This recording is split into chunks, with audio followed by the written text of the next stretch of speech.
This time on the show, hacking Microsoft VPN tunnels in your sleep.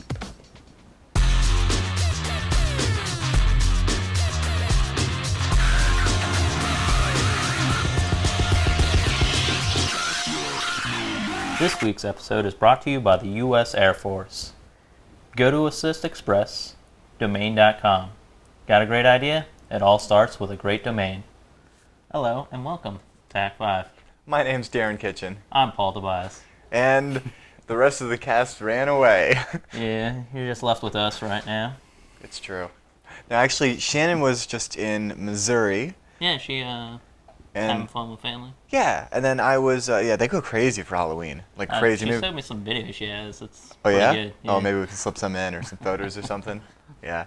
And then I had to work the weekend in D.C. Actually, like, for 4 days straight, like, working in D.C.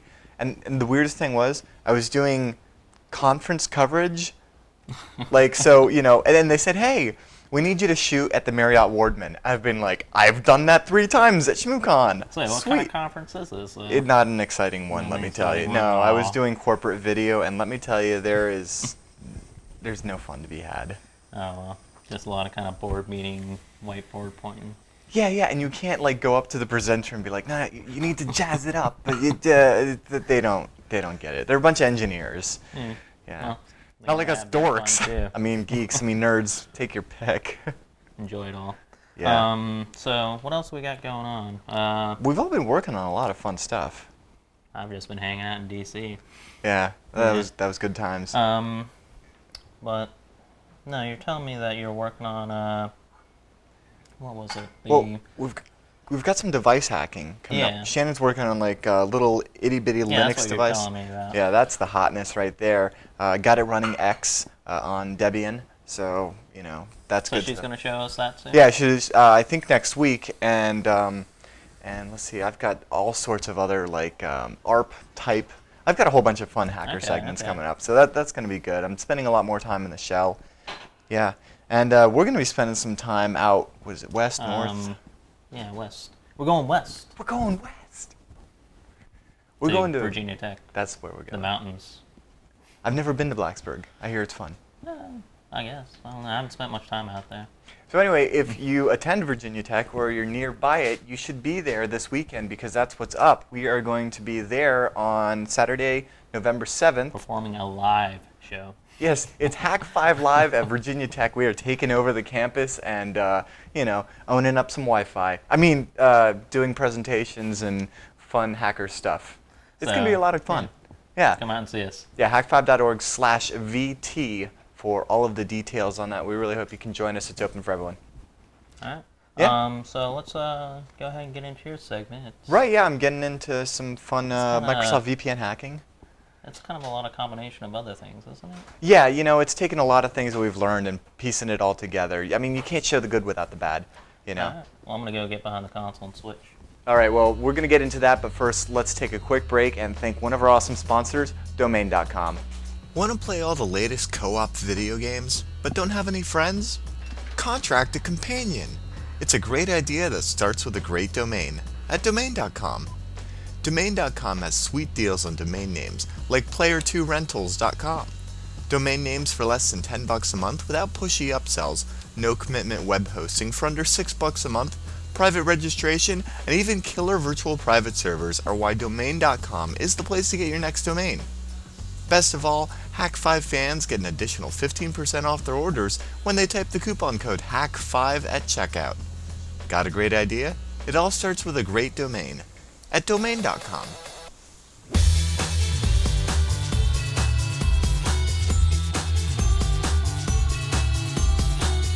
So continuing on with our VPN series, I thought it would be important to highlight some of the insecurities or weaknesses in the protocols that we've used so far.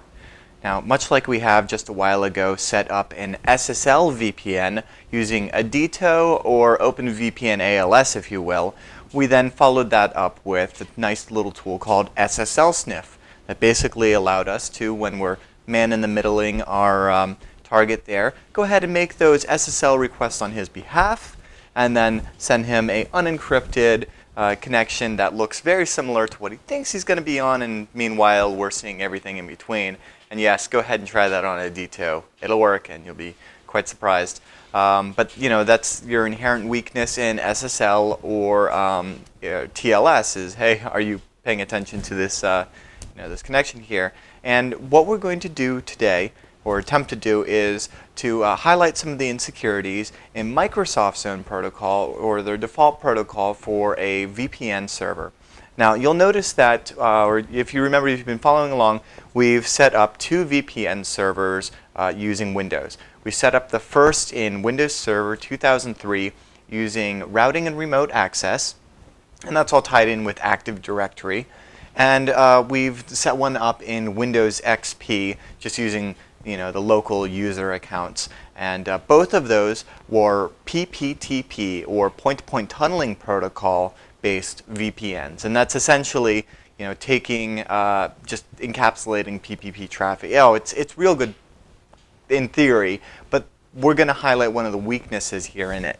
Now, if you've been following along with the show for a while and seen our previous segments on things like PW dump and rainbow tables, brute force attacking, you'll remember that when it comes to Windows authentication, like I've just said, either the Active Directory with Server 2003 or the local user accounts with Windows XP, there are basically 2 main flavors here. You've got your LAN manager hashes, which are made out of watered down weak sauce and are susceptible to brute force, rainbow tables, all sorts of fun stuff. And then you've got your NTLM hashes, which the passwords and the account is stored in, and those are still susceptible to your time memory trade-off attacks. Well, today we're actually going to be using a proof of concept tool, so we're actually just going to be brute forcing, but you could take this to as many levels as you see fit. But why don't we go ahead and get a little bit of background on this protocol. Now, when it comes to your default Windows VPN servers, your Server 2003 or your XP one that we've already created here in previous segments, your default protocol is PPTP, and the modern authentication protocol for the PPTP is what's known as MS-CHAP version 2. Now, that's the Microsoft Challenge Handshake Authentication Protocol, and it's actually in version 2 since I think 99 or 2000. And there are some inherent weaknesses in that. It's been widely known for like the last 10 years how weak it is. And if you're interested in a very interesting cryptanalysis, there's one done by Bruce Schneier and some of the guys from Loft Heavy Industries. So I'll have links to that in the show notes. But it is your default option there in your XP VPN servers and your 2003 VPN servers.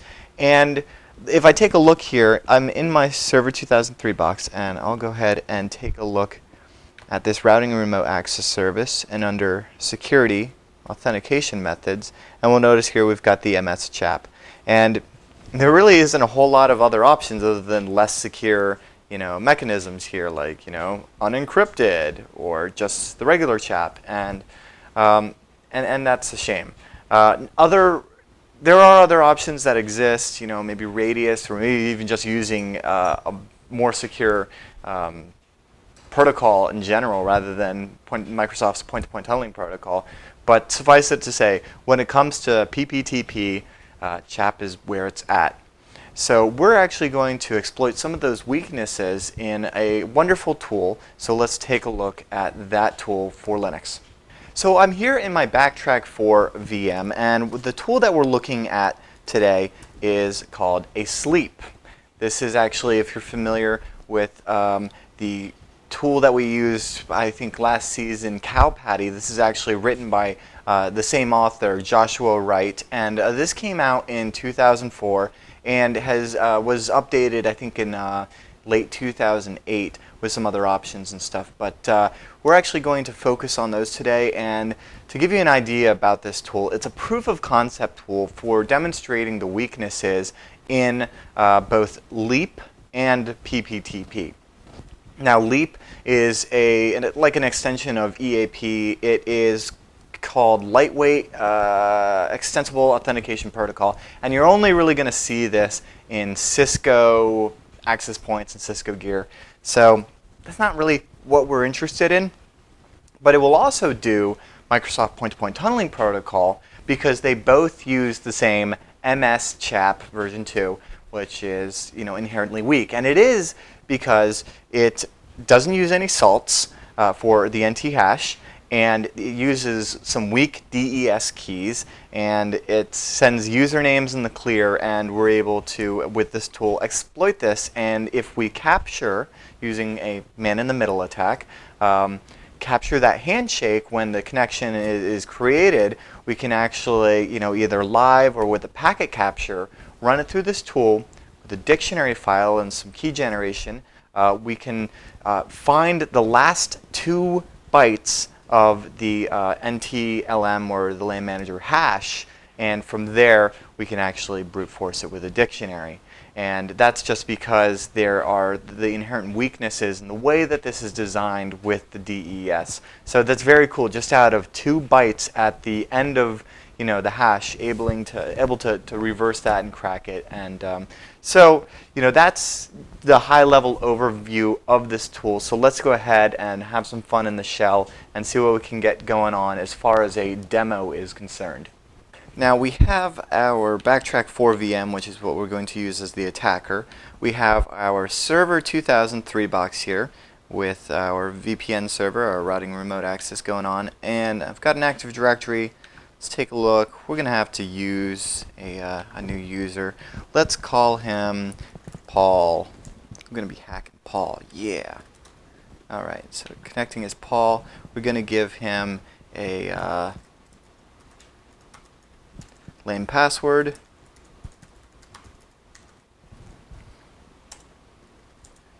It doesn't really matter. And we do need to give him privileges so that I can actually dial in. Alright. And we have our Windows XP virtual machine over here. Set up Paul.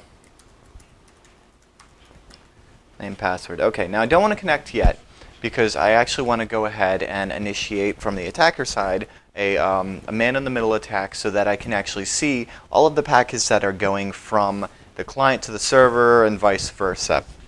Now typically, you know me, I like to do them with either pineapple or a very festive monkey. I think he's been to like a luau. And but for right now, just here in the VMs, I'm just going to go ahead and get this done with a little bit of ARP cache poisoning. So let's take a look at that. All right, so back in backtrack, I'm going to go ahead and run. Oh, there it is, ARP spoof. Yep. That's the one. And 118 is my target, and 147 is the host, so that I get that going in that direction. And then I also have it for the other direction. And was running into some problems, and I figured it out. It's because the VPN server has 2 NICs. I actually need to run it on its second interface here, .126. So that was taking care of me. So anyway, I've got that going. And now, as far as what's happening with this is, as far as the client is concerned, I'm the server. And as far as the server is concerned, I'm the client now. And I'm just passing everything in between so that that actually happens. I guess I did skip one step, but I also outlined it 2 episodes back when I used the same tool, and that is just setting your IP_forward to from a 0 to 1. But I'll have that in the show notes. Anyway, so let's go ahead and take a look at the packets going by. Now, I would be using like TCP dump, but just to make this a little bit more visual, let's go ahead and fire up Wireshark here. And take a look at our interfaces, and we don't have any available because I did that wrong. Let's try this again.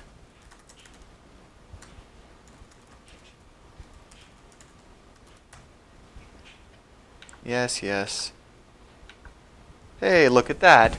We have interfaces. One of these days, I'm going to learn to just run as root, but still a little dangerous for me. All right, so under F0, we see we've got our packets. We'll go ahead and start that. And all we're going to see here is a bunch of ARPs because that's what's coming from us. And once we actually do initiate those connections, we'll filter that so that we're not seeing a whole bunch of garbage. We'll see just what we want to see. So our Server 2003 box is ready. Let's take a look at our client. All right, got our password set, and let's connect. And it was that fast. I mean, bam, and we are connected. Hooray! And if I come over here and pause this, or just go ahead and stop it, I'll notice that there's a lot of, whoa, stop. Yeah, this is RDP to a VM. I mean, so anyway, we've got all of these PPP packets here, and they are, they're compressed, they're encrypted, and we're not really going to be looking into what's going on there. But if we go back and actually take a look at when that session was initiated.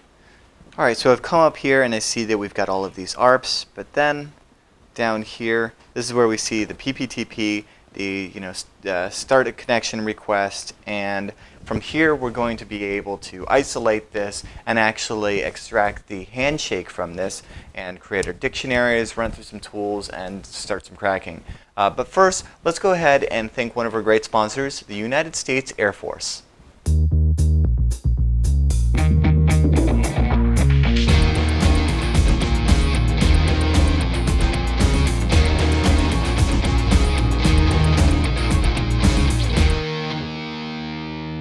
Welcome back. We're still in Wireshark, and I'm going to go ahead and enter a filter that's going to make this so much easier. Up here in the top left, I've entered CHAP, and what that's basically done is said, hey, I don't care about any of that other ARP garbage or any of those TCP packets. What I really want is the Challenge Handshake Authentication Protocol, or CHAP.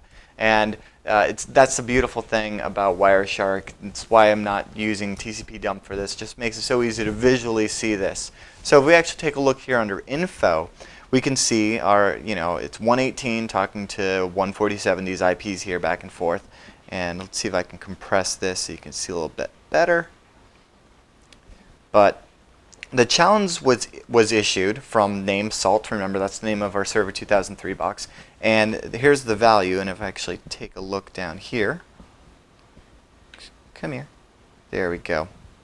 That, yes, this is, in fact, it's GRE. So, GRE 47. We are talking about, I think, port 1743 or 1473. One of those two. And we are talking about point-to-point protocol here, and here in fact is the handshake, and if we scroll down here we'll actually see the identifier is, the challenge is 1. I believe 1 is the challenge, 2 is the response, 3 is success, and 4 is failed. Well, for whatever that's worth, what's important though is down here the data. So I'm looking at the data here, and I can see this value here, this nice little hex code, right? And we're actually going to copy this into a little note file because we're going to be using it later. And I think I have a little, oops, no, that's not it. There we go. Yeah. So this would be the challenge. And let's take a look at that response. So here we go, the MS CHAP response, and you'll notice right here it says name Paul. Like I said, the username is set in the clear text. You might not think that's a big deal, but it kind of is. I mean, it's half your authentication right there. And then there's other fun things, tools that we could use to maybe if we were doing a penetration test on this organization, start using social engineering techniques, throwing a little bit of Maltego, whatever have you. You've got a username. So there's a lot that can be gleaned just from that, and maybe we should take a look in more detail about that later on. But suffice it to say, we have Paul here, the username, and if we look at the data here, like I said, code 2, this is the response, and then here is our response. It's all of this garbage here, but that is what we want. So let's go ahead and copy that to our clipboard. And where's our notepad? Great. Don't need those trailing dots, and this is the response. Okay. So now that we have the challenge and the response, we can actually start passing those to ASLEAP and see if we can get anything from that. but we are going to need a dictionary file to crack this. Now, remember that I said that we have a username, and that's important. Well, let's go ahead. We don't actually have a dictionary file set up, so we'll go ahead and set one up here. Back in the console, and let's open a new shell. And yes, I'm just going to get that. Ooh. That was not what I expected to do. What did I did? Oh, sudo do. I meant to do sudo su. Anyway. Yeah. All right. So here we are. I'm going to go ahead and get that out of the way right now, run in as root, and let's take a look at cup2. All right. And I believe we may have taken a look at this tool before, but I'm just going to go ahead and run it through in interactive mode, because what we need to do here is we have our target, Paul, on this domain, and we need to create a dictionary file. Maybe we've got a dictionary file, but it would be beneficial if we could add something to it that would be specific to this user. And this is, like I said, where all of that reconnaissance comes into play. If maybe we're using Maltego or some other social engineering techniques to find more about Paul, that's going to be hopefully helpful when we're cracking his password. Because bear in mind, this proof of concept tool, we're not using any fancy time memory trade-off, any rainbow tables. We're just doing a straight brute force dictionary attack. So it's very important that our dictionary is as robust as possible. So we're going to be using this tool here, CUP, or the Common User Password Profiler, I believe. And it's going to walk us through a guided wizard, if you will, of learning some information to put together a very targeted password file that is specific here to Paul. So let's go ahead and fill through this. Let's see. Name, Paul. Surname, Tobias. His nickname, Camera Guy. His date of birth, and his wife's name is Shannon. And her nickname is Snubs. Company name, Hak5. All right, come on. No, we don't want to add anything else. We're pretty much done with this. Do we want some numbers? Yeah, of course we want numbers. Do we want leap mode? Yeah, we want leap mode. All right, now we actually have, and I'll go ahead and nano this. Or no, we'll be cool and use vi. And we can see that we have a awesome text file here that has a whole bunch of combinations of what Paul's password could possibly be if he were married to Shannon and had a kid named Kirby and a pet named Pineapple. Well, anyway, let's go ahead and pair this with ASLEAP, or ASLEAP if you will, and go ahead and get our cracking on. So I'm just going to CP this over. Now, before we can actually go ahead and start the brute forcing, we need to actually generate some keys. We need to create we need to take this word list and run it through gen keys, which will create an index and hashes of which, because remember, we're dealing with des here. So I'll go ahead and run that.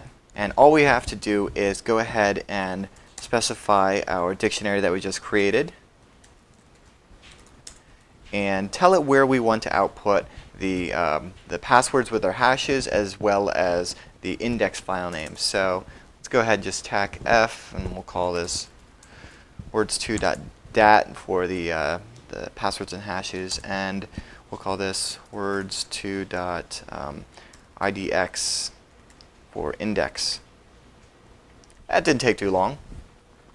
Now, of course, we would want a much more exhaustive word list, but for this example, I think it's going to work all right. So let's go ahead and run this through ASLEAP. Now, ASLEAP, when it was first released back in like 2004, was just a proof of concept tool for cracking those Cisco access points that used Cisco's Leap, which happened to use Microsoft's CHAP version 2, which we know is vulnerable. Well, just by the way that it is also a point-to-point tunneling protocol cracker, just because that's the default authentication protocol. So back in, I think, 07 or 08, Joshua Wright actually added an option where not only can you take a packet capture or just live over the wire, a man in the middle just looking at some traffic, and crack MSCHAP for like a Cisco access point or a PPTP VPN, gave you the option to specify those important bits of data that we were just gleaning from Wireshark before, the challenge and the response from the client. So let's go ahead and see what we can do with those. Now that we have our hash file and our index built, we can go ahead and run what we gathered from Wireshark. And let's just pull that up here. I think, yeah, here we go. Our challenge. Now actually these need to be colon delimited. So delimited. Yeah, I'm not even going to try to speak words tonight. There was probably a much easier way to do that, but suffice it to say I now have my keys the way that I want them. So I'm going to go ahead and copy these challenge, because I am not writing that again, and run it through ASLEAP. So we have the option here for, well, first we need to give it our dictionary. So that would be words2.dat, and we need to give it our index, which was words2.idx. And we'll go ahead and say TAC-C for challenge and insert that challenge there. Now we need to do TAC-R for the response. And let me grab this.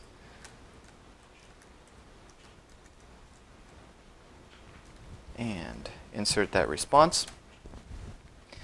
And we'll notice that we get a little error here. It actually says ASLEAP incorrect challenge input length specified. And I'll show you why. I actually have the source code pulled up here. And this is exactly what I've run into. This case right here on C says, hey, if the string length is not equal to 23, then go ahead and throw that error and exit. That's where I've been running into some problems here. And I'll go ahead and show you why, because there are some other examples that I know that work.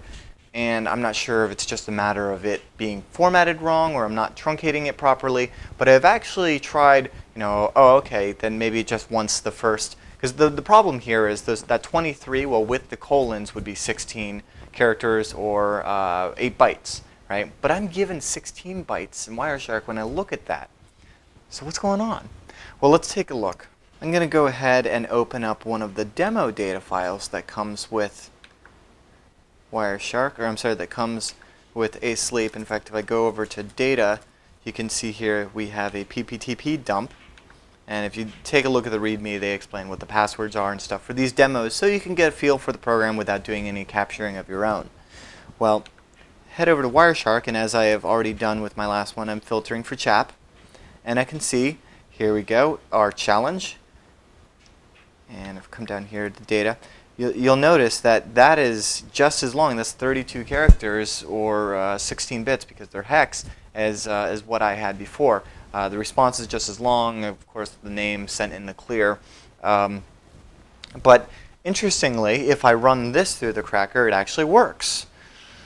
So let's give that a shot. Now, since this is actually a data dump, so rather than just passing the TAC-C for the challenge and the -R for the response, we can actually give it a packet capture. So if it's in a a PCAP format like we would get with TCP dump or Wireshark or Ethereal or EtherCap or any of those, we can actually go ahead and just run it through the tool. It will find the stuff for us and make our lives a little easier. So let's take a look.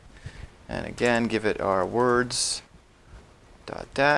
And in this case, I'm just going to enter TAC-R to read from a file and say in data/pptp.dump. And you can see that it found the username Scott and the challenge and the response, and we can actually find this right here, 816B. That's actually the 2 bytes at the end of the NTLM hash. So from that, we can, once we have those 2 trailing bytes of the NTLM hash, if it is the password of that user is in fact in our dictionary file, we're going to find that. Now, I don't believe that it is in this dictionary file. This is the one that we created specifically for Paul. I believe that the password for this is just ASLEAP or QASLEAP or something like that. But suffice it to say, this does work. Sadly, I don't have the dictionary file that still does this, but it is the one that I believe comes with the default distribution. So, I urge you to go ahead and play with this tool. It's a very cool tool.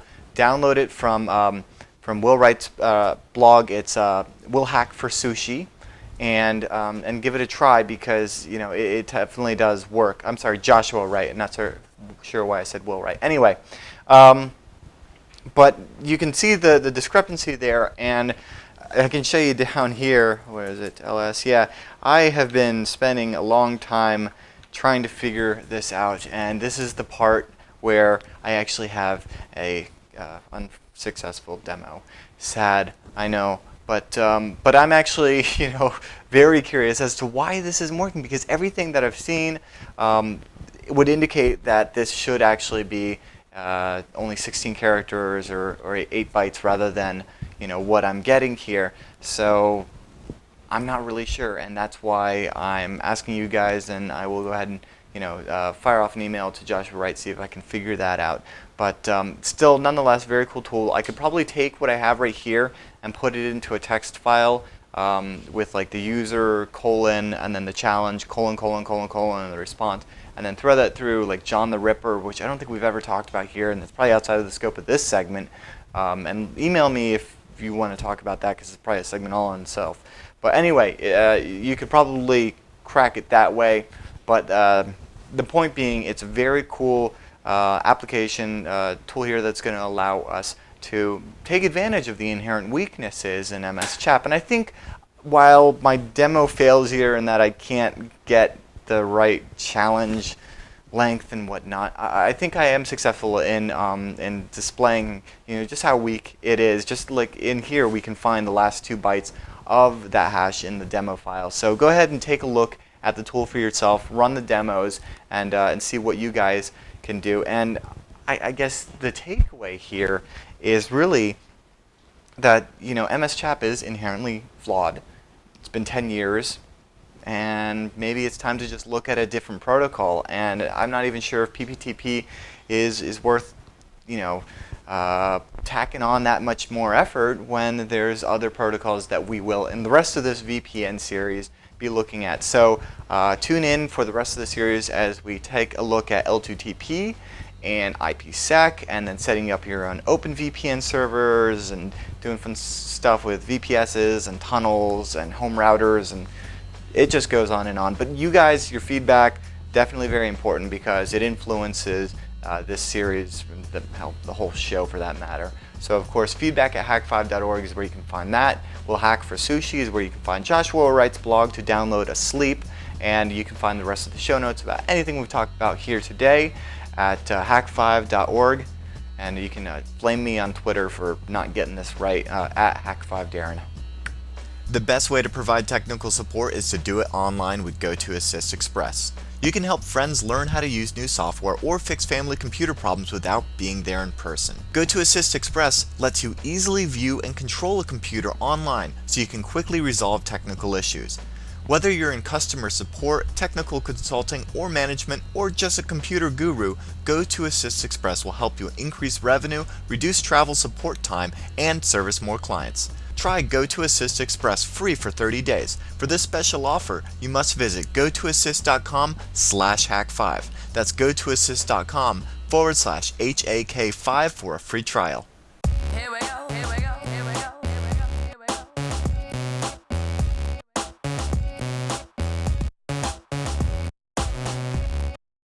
That just about wraps up this episode of Hak5. But first, word from Paul. Feedback, hak5.org, or send email to feedback@hak5.org. Yeah, that's the place to do it. Go check out Facebook. Ooh, I like Facebook. Where do they go with Facebook? Facebook/Technolist. and can they Twitter themselves? Well, they can Twitter us. Oh, that's what I meant. Hak5. On Twitter with the @sign. Yeah. Good stuff. Oh, well. If you guys have been looking for one of these lately, hak5.org/store is the place to get them, as well as your stickers We and got new t-shirts shirts. yet? Yeah, I actually, keep harassing you about that. I want new T-shirts. and I was just harassing the guy in charge about that, and it turns out that the place that makes them, their dryer broke, so they were out of commission for like 2 weeks, so everything got pushed back. But yeah, we have that new designs and other fun stuff coming out soon. So keep an eye on that. Still no hats though. I've been getting a lot about. Yeah, I know, right? It's all about the capital, though. Yeah, I mean, we could just go with one of these, places that does everything for you, and then, make about 10% on the back end or some crap like that. So, if we're ever going to make this, continue, yeah, we really appreciate your support because it keeps us doing the show. So thank you for everybody that has donated. And let's see, what else is going on? Oh yeah, next episode we've got a really good one. Shannon's doing Linux device hacking, and I think I'm doing SSH tunneling, some fun new stuff that you may have not thought about that you could do with SSH tunnels and going back and forth and all sorts of crazy stuff. Yeah, if you need to catch up, we still have all the archives. That's right, hak5.org is the place to find all of the shows, including season 1 through 3, the elusive Wait, we got first the original, trilogy. Yeah, the original episode? The original trilogy, it's like, geez. we should have started with Hak5 season 4, 5, 6, and then done the prequel. Oh, yeah? Get a little Jar Jar going on. Anyway. Well, so, I guess, trust your technologists.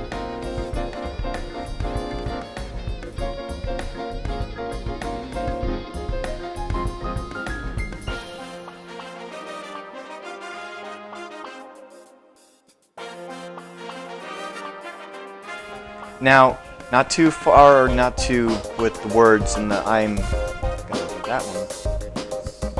What is this? They're jazz hands. They're jazz hands. We could actually just run that if it's a PCAP. So, if it's like a my laptop just died, it's like VPN.